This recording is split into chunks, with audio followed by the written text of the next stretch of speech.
The Antwerp World Diamond Centre, or AWDC, has been through a lot of changes in recent months. First, it hired a new CEO, Karen Rentmeesters, and appointed a new board and a new chairman, Izzy Merzel, who I talked to a few weeks ago for one of our podcast episodes. And also, European Union import restrictions on Russian diamonds finally went into effect in January 2024. But there's another change that certainly passed me by until this week.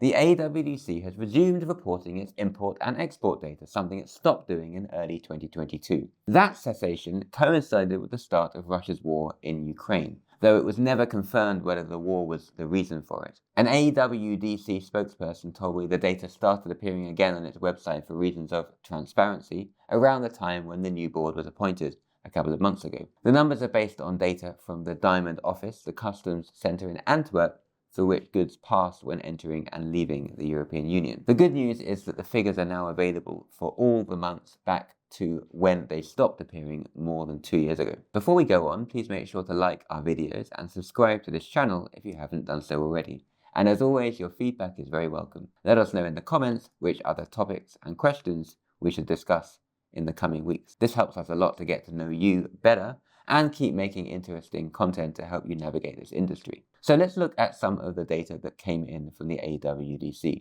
In August 2024, Belgium's polished diamond exports fell 23% year on year by value.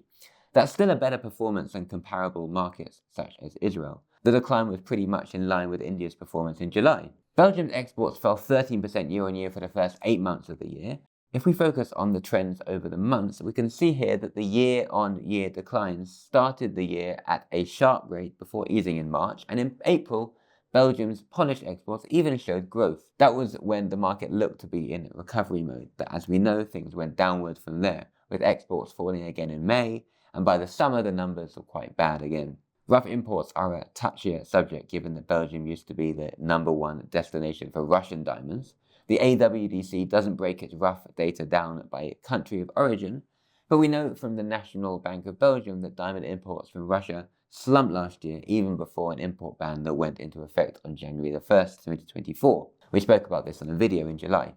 Check it out at this link. From the AWDC data, we also know that Belgium's rough imports slid 38% by value in the first 8 months of this year, reflecting the weak market, the drop in rough prices, as well as a lack of imports from Russia. This return to being open about statistics is a positive move for the market. Antwerp has long claimed to be one of the most legitimate and transparent trading centres. It brings us back to the question of why it stopped for those 2.5 years after the Ukraine war began. That we can only guess. This video is sponsored by Rapnet, the world's largest and most trusted diamond trading network. If you buy or sell diamonds, Rapnet is the right solution for you.